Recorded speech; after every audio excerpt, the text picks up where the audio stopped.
So we're going to go straight to our guest this morning, Alice Corrie, who I'm delighted to introduce you to. She's a long-time friend of our family, particularly of our daughter Juliet. They've been at school together and have remained friends ever since. So Alice is a graduate in mechanical engineering.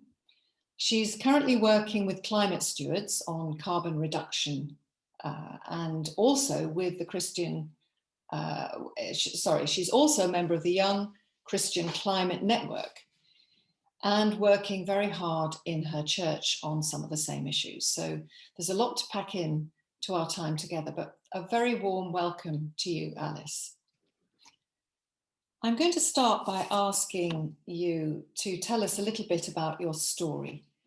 Obviously, as a friend of many years, I've observed your growing passion for the environment. Can you give us some of the highlights of that journey? Well, firstly, thank you for having me here today. It's really exciting to speak with you all. God sort of started breaking my heart about environmental issues when I was probably about 13 or 14. And that was in my DT class, my design technology class. And they showed us a video about sweatshops in Bangladesh and in India, and how damaging the fashion industry is on like human rights issues basically, but it also came with the fact that the fashion industry was the second most polluting in the world, the first being the oil industry. And I just, those two things combined, I just was like, wow, I really feel so strongly like this is wrong to be treating these people like that through spending my money on these clothes. So I decided to reduce as far as I could shopping on high streets. So I went for, you know, secondhand and all of that. And then sort of a few years on, sort of on that journey, I didn't hadn't really thought about anything else that I could do personally that would sort of have a real effect.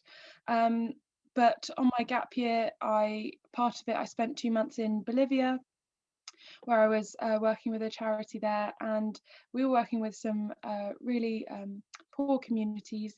But also Bolivia was in a drought, and while I was there, I watched a documentary about the meat and dairy industry and how wasteful it is with water, that basically it doesn't matter how many short showers you're taking or turning off the taps you know, it's quicker, which is all good things, but actually if you want to make a real impact, you know, it showed that one, if you want to save water, you can either not shower for 2 months or save that same amount of water by not eating one beef burger.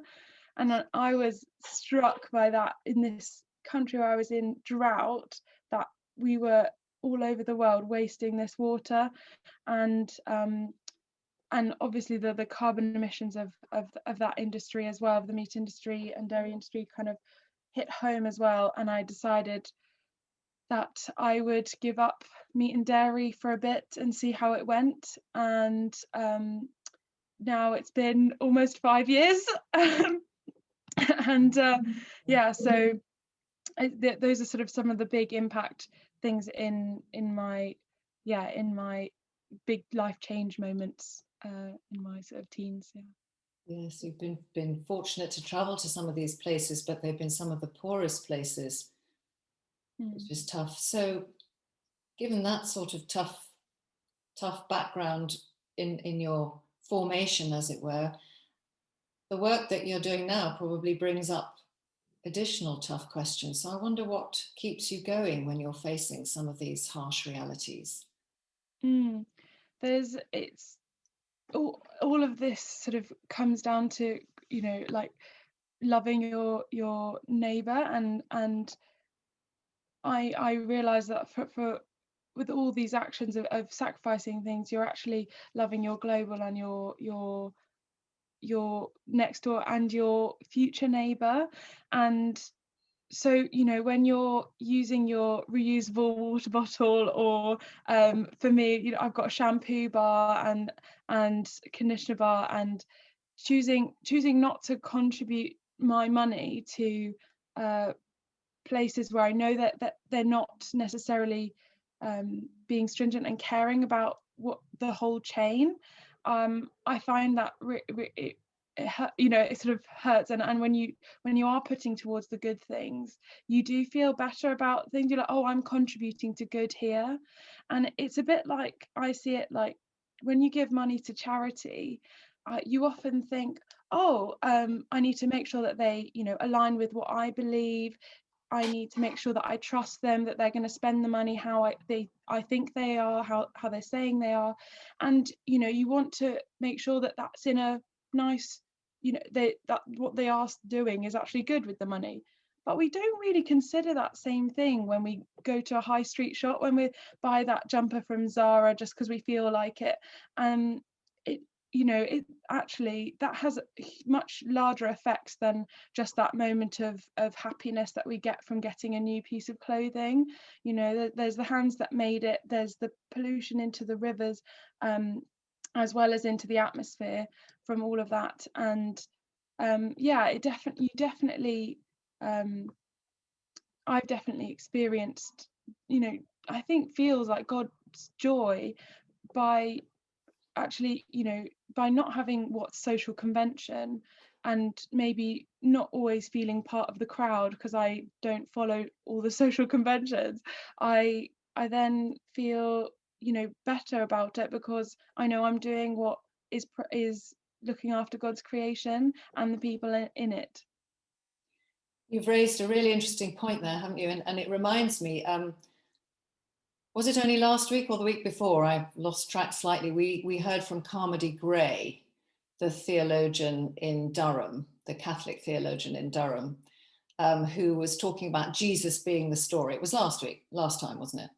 And I've actually noted that she had made a really strong point in that same video.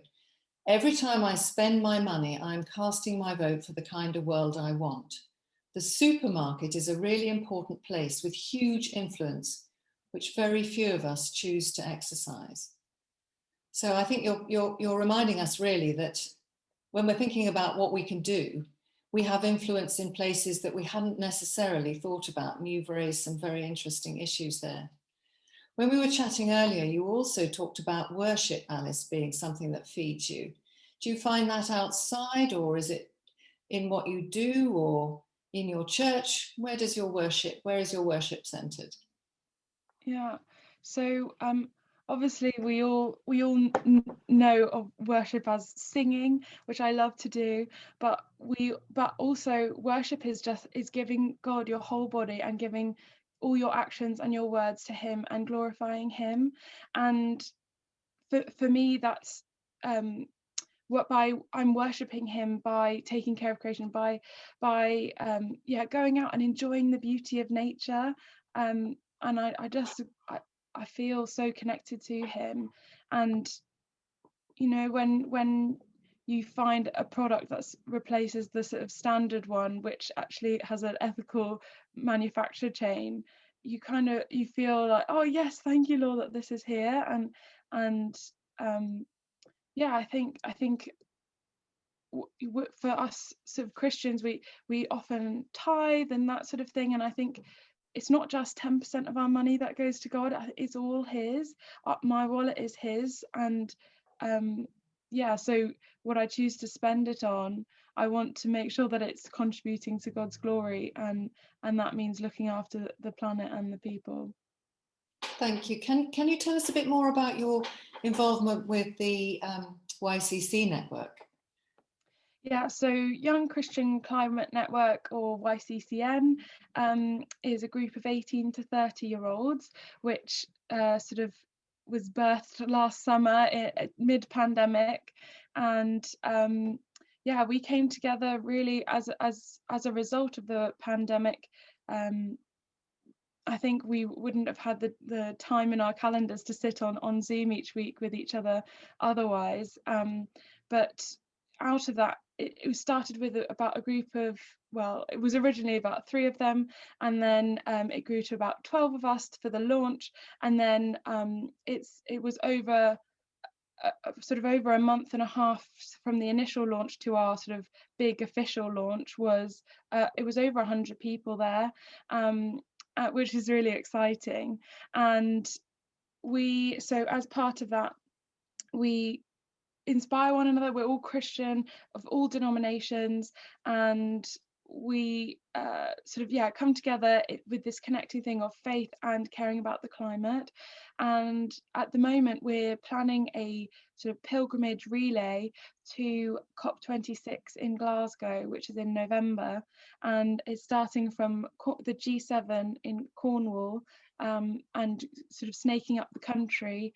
And we're sort of trying to mobilize communities and churches to get involved, to have a climate Sunday, to do events like this today, to inspire one another that actually looking after creation is part of worship to God, and also to show, because not all denominations and also not every church within a denomination care do much about creation care, and we want to sort of really sort of challenge everybody to think about actually, that first commandment in the Bible that God gives to humans to look after what he's given us, and so that's sort of our big plan at the moment. And so I'm sure hopefully your church will be getting involved along the way.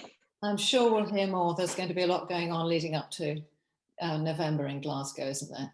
So just finally, tell us a bit about what you're doing in your church, because I think it's fairly exhaustive, the list of what you're doing. So give us a brief overview. So we're doing a few things. We've part of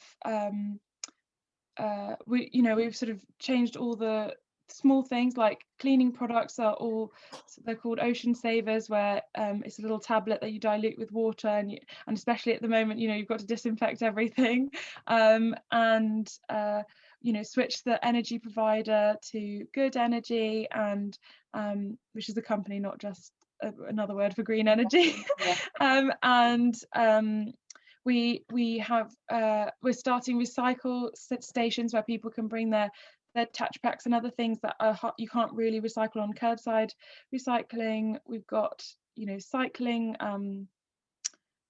what's they called, lock up things, and we've got we have a monthly prayer for the climate, which is really exciting, where the prayer group comes together, and but we've got a whole bunch of things. It's obviously hard to think about over the top of your head, but we do have a column in our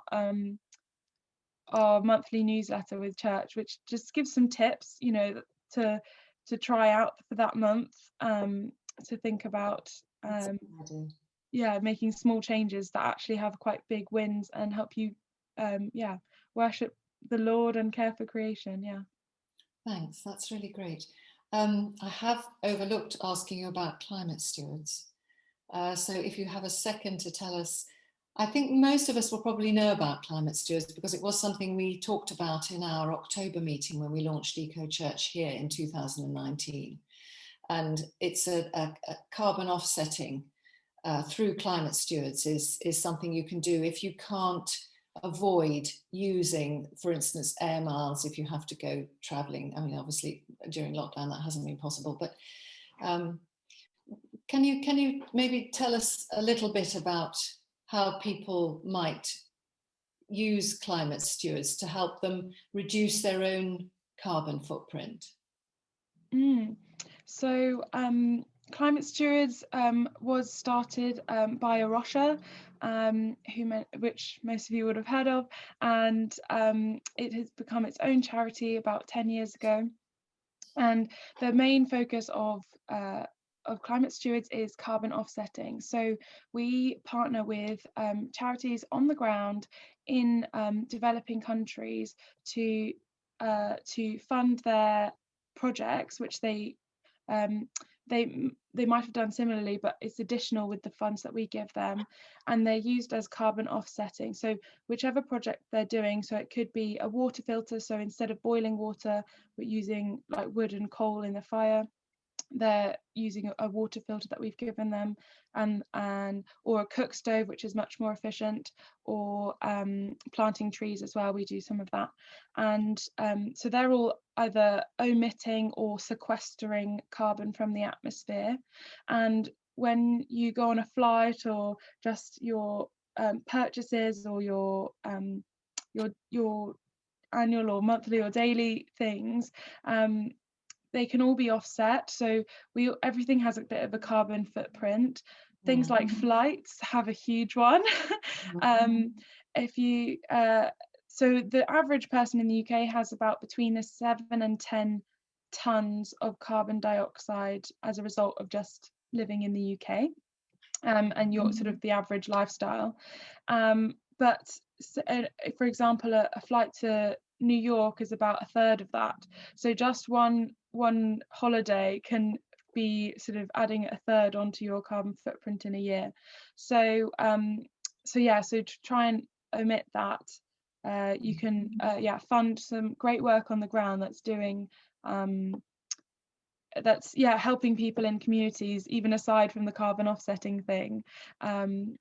And so we have that carbon footprint tool for individuals, for churches, and we're starting one for small organizations as well.